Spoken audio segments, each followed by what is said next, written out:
Okay Teja, okay for example నువ్వు పనికి వెళ్ళి సంపాదిస్తున్నావు, నీ డబ్బులు అంటున్నావు, ఒప్పుకుంటాను. ఆ పని ఎన్ని గంటల నుంచి ఎన్ని గంటల వరకు? పొద్దున్నే 6 నుంచి మధ్యాహ్నం 12 వరకు. ఎన్ని గంటలు అంటారు?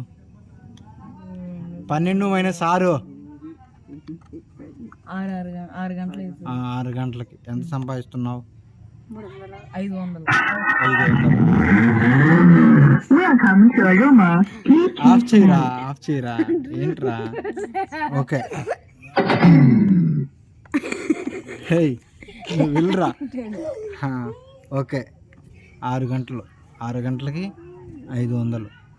ఓకే, ఇప్పుడు నేను ఒక చిన్న ఎగ్జాంపుల్ తీసుకున్నాను, చదివితే ఎలా ఉంటుంది ఏంటి అని ఎగ్జాంపుల్. ఇప్పుడు నేను చదువుకున్నాను.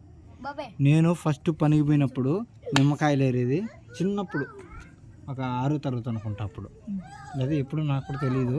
చిన్నప్పుడు పోయినా నేను నిమ్మకాయలు ఏరేదానికి ఫస్ట్ పనికి పోయినా. అప్పుడు నాకు కూలి 20 రూపాయలు అయితే ఆయన 10 రూపాయలు ఇచ్చినాను నేను చిన్నానని. ఓకే, అలా ఉండింది అప్పుడు. ఓకే, అలా ఉండింది.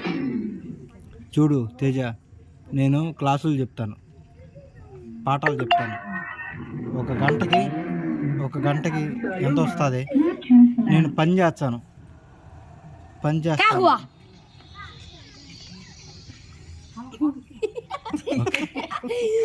ఓకే రాయ్ సైలెంట్. నేను చెప్పేది వినండిరా, ఉపయోగపడేదే. ఓకే, నేను జాబ్ చేస్తా కదా, నాకు గంటకి 5,000.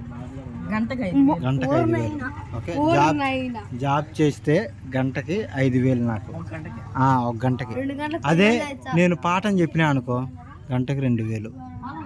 అదే నేను వేరే వాళ్ళకి ఒక గంట సేపు వెబినారు, గెస్ట్ టాక్ అంటారు చూడు, అది చెప్పినా అనుకో గంటకు 3,000. నీకు అర్థమవుతుందా?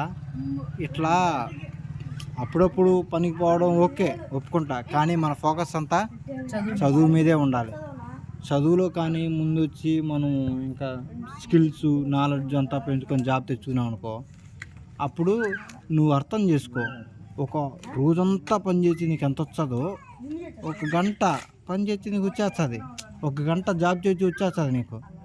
అట్టా ఇట్టా లేదన్నా, ఇప్పుడు స్కిల్స్ ఉండాలి, నైపుణ్యం ఉండాలి. ఇప్పుడు ఫర్ ఎగ్జాంపుల్ నువ్వు ఒక పని చేస్తున్నావు, ఒక పని అంటికాయలు మోసేది అనుకుందాం. అరటికాయలు మోసేది ఎవరు మోయగలరు?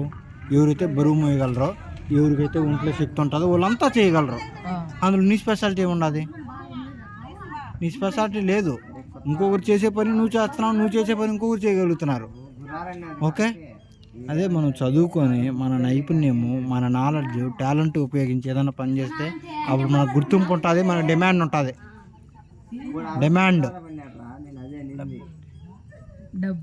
ఏది ఏమైనా కానీ చదువుకుంటేనే జీవితం. ఇప్పుడు నేను ఏసీ ఆఫీసులో కూర్చొని పనిచేసి ఆ డబ్బు తీసుకునేదానికి, నువ్వు జనరల్గా ఎవరైనా అరటికాయలు మోసి డబ్బులు తీసుకునే తేడా ఉండదు.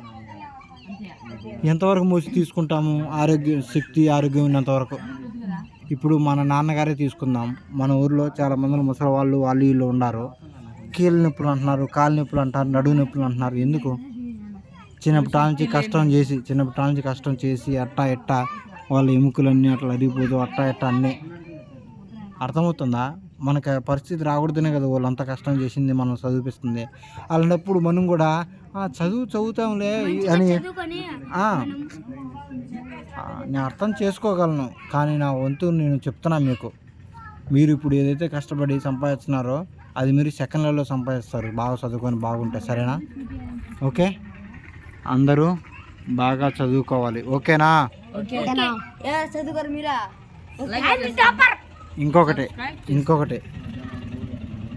ఇంకొకటి మన ఊరు, మన గ్రామస్తులు, మన దేవాలయాల్ని, మన ధర్మాల్ని మనం కాపాడుకోవాలి. సరేనా?